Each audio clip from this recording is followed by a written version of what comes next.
That is a scary sight to see in your own car. First problem of the day. 1 week to go. Do you think we can get it done? Because right now I'm not so hopeful. Alright, good morning everyone. I thought I'd do a little build series on the 200 while we're getting it ready for some trips, and as we get it ready for some big announcements that will be coming very soon. This video will be posted later, so you might know already or might not, depending. So yeah, but first thing is, off the bat, we've gotten rid of our rear setup here. We're going to be doing something completely new. Thought we'd shed some weight, do a new setup, update a bunch of 12 volt stuff, give it some TLC, just because the car is very old and it does need a birthday. So another thing is, we have ditched the rooftop. It was a great tent, but we will be sleeping somewhere else. We do have the OEM rails to go in there, so the Rhinos ones will come off. Coming alongside, slide step's just getting some work done. There's a bit of rust, a bit of pitting, and then that top aluminium plate was coming loose. A couple of the bolts were a bit cooked and needs a new rubber seal. All the main work has been done in the engine bay. We're redoing all our 12 volt that was sitting up here. I've learnt better than just a pot rivet to your cap. We're going to be mounting it somewhere else, somewhere a bit tidier. So I've made a stainless steel plate that's going to be sit up here with all the 12 volt accessories and all that bolted in. But then moving over to this side, we've changed from our lithium battery, which was up front, to just an AGM deep cycle one. Lithium worked great, but it was getting pretty hot underneath the engine bay, especially doing some stand driving and just the temps coming up, and we've had some problems with it cutting in and out and overheating. So just thought we'd go back to basics, and then that also removes one of our chargers, because we were running 2 chargers in the car, one for this battery, one for the back. So we'll just be going to a red arc triple charger, and then that also has the back feed to jump start the crank. That would be a lot better, because you couldn't do that with the lithium one. You can back feed and jump start. But we've gotten rid of our air compressor that was located down here, just a single pump. We're going to be relocating the fuel filter, secondary fuel filter, to over here. Going to be making up a bracket for that, and then that gives us room for our 12 volt panel. What else have I done? Winch, got rid of the winch wiring. We're going to be changing up the look of the front of the car, so the Rhino bar will be going, and also with the winch, I actually didn't use it that much. Yeah, it was pretty much just extra weight that we didn't need. So I'll bring you along, I'll show you what I'm doing, what I've been getting up to, and a bunch of the new gear that's going back in the car. So what you doing? I am making some stainless steel angle to bolt onto the 12 volt accessory panel, so we can mount our relays off of it nicely tucked away.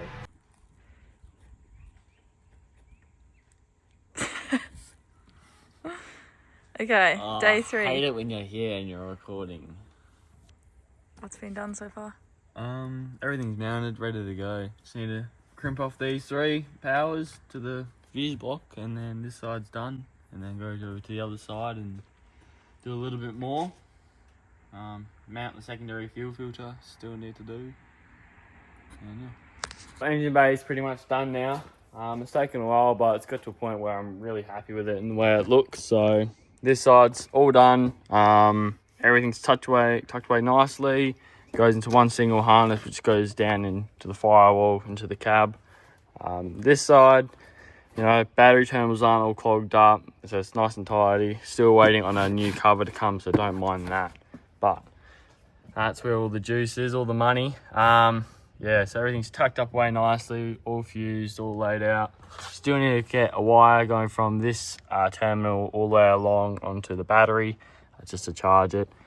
Next job is to come under here and tuck this harness to go all the way down to the back for the rear Anderson.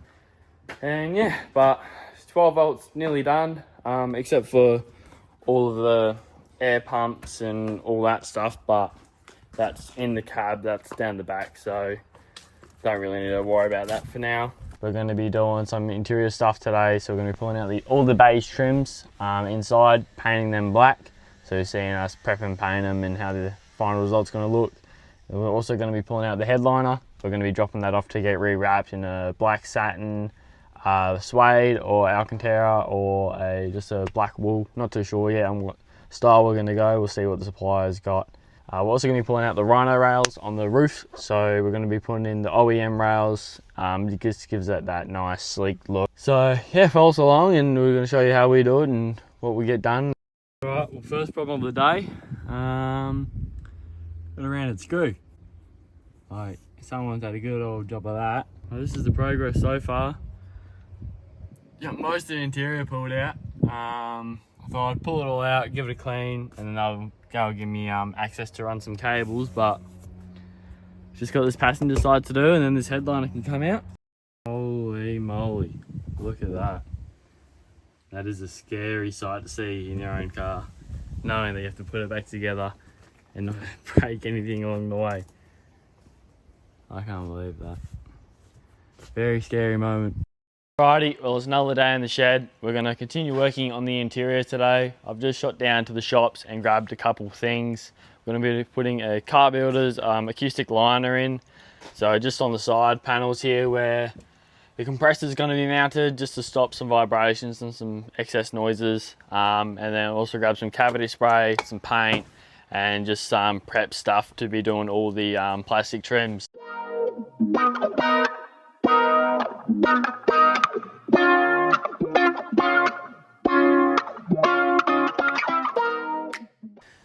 That's it all done. I've chucked a bit in that passenger side one. That one's not going to make too much of a difference, but yes, it's all good in the drivers. And I've also just chucked some on the ground here, just some leftover. Alrighty, g'day, another day. Whoa, why is my voice doing that? Alright, g'day, it's another day in the shed. I've done a fair bit of stuff off camera, just so I can focus on getting it done and doing it right. As you can see here, we have all the plastics now painted up. So all the beige interior is gone.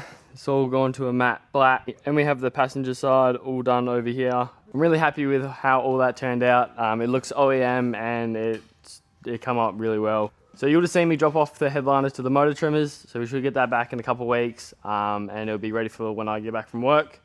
But today we're going to be focusing on some air compressor stuff and the front diff locker and the rear bags. So I'll get that all plumbed into the air system and we should get that all done. So car's nearly there. It'll be good to have this thing back on the road and back together for the final time. So yeah.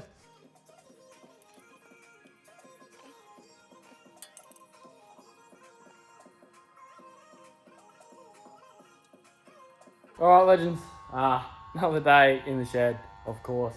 I haven't filmed too much today or in the past couple of days just because it's been really nitpicky stuff and real finicky. So I'll show you guys where I'm up to and how I'm getting along. So just doing the air locker for the front diff. Getting these fittings and the O-rings in the diff housing here was real tedious and tight work. So I was just trying to get that done, do it right and make sure there was no leaks, but got that in. I wrapped it in the car builder's underbody loom just because it's around the engine and I don't want this airline to melt while it's running down the back there.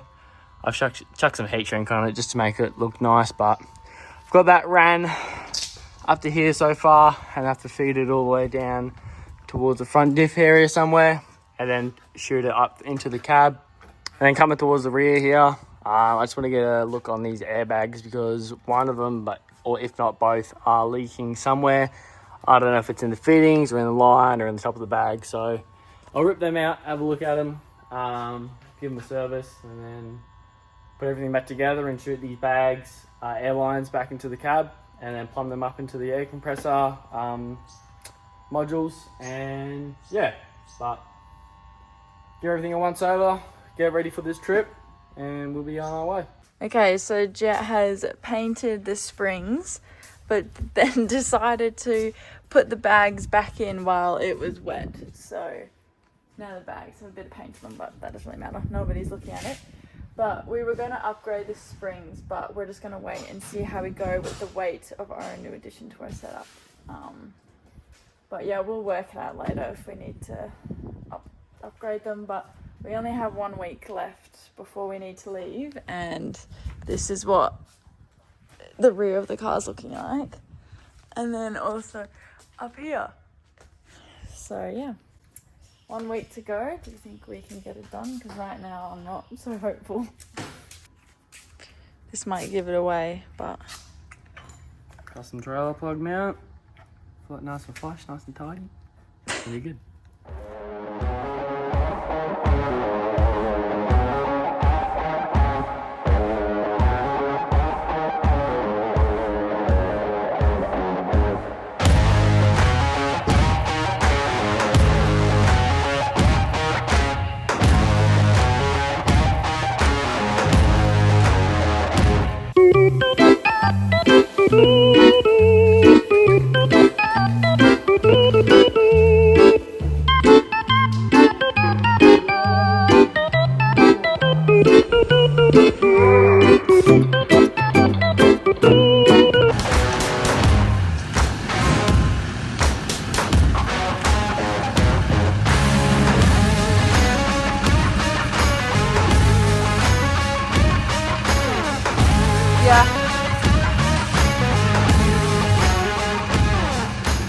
okay, we're back on the hoist. Jet thinks he's put the rear springs on the wrong side because she's sitting on the piss, so we have to take them out again and do it all over again. Yep, but this gives me an excuse to buy new springs.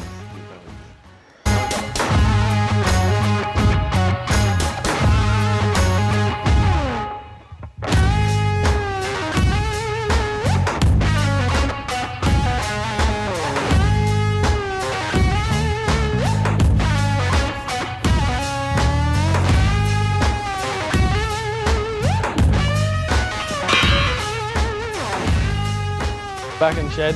Last day to get this car pretty much done. You would have seen us do the false floor this morning, so we've extended that all the way to the rear so we can sleep in the car now.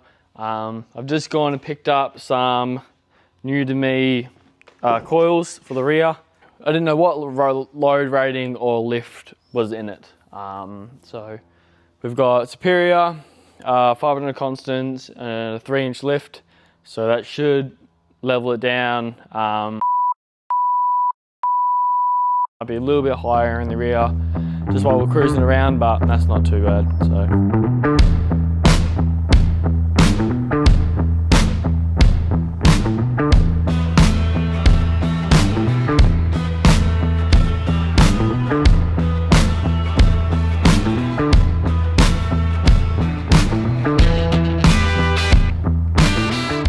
don't mind the audio, but I've forgotten the microphones at Lauren's house, so we're raw dogging it. It's been a couple of weeks since we last worked on the cruiser. We have been to, which is very exciting, which you guys have probably seen on Instagram already. We will have a video on that adventure coming soon, but getting back into the cruiser now. So this is where we left off. We've got the rear setup done, most of the 12 volt done and all that, but we have just picked up the headlining from the auto trimmers, so that's all done now. I've just finished off painting all the pieces, just had to do the grills. They didn't come out as good as I wanted. We're going to chuck the headlining in today and get that done. That's why my nails are black. I look like a female, I know, but that's the goal. And just heads up on the 12 volt. We've got all the switches wired in for the compressor and the front diff lock and all the other stuff, and that's all ran nicely. So all right, so I just got the headliner in, just sitting in there. They have clips that go all the way around the sides, and just chucked the center console light in, but doesn't that look good? Now I need to pull this out, pull the plastics out, and then just start chucking in all the plastics all the way along, all the handrails, all the clips, all the center console, center lights, and yeah, and then put this tailgate back on, but looking good.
So you would have noticed clear views on the car and the arse up a little bit. That's because we are towing a caravan now. So you guys would have seen that on the socials, that we're now doing it. So that's the whole idea of this car, it's just to be a tower, not so much of a tourer.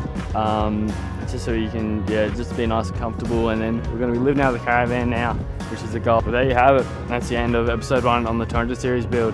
You would have seen us do a bunch of 12 volt stuff on the car, sort out the rear setup, and then the main thing, black out the interior with the custom headliner.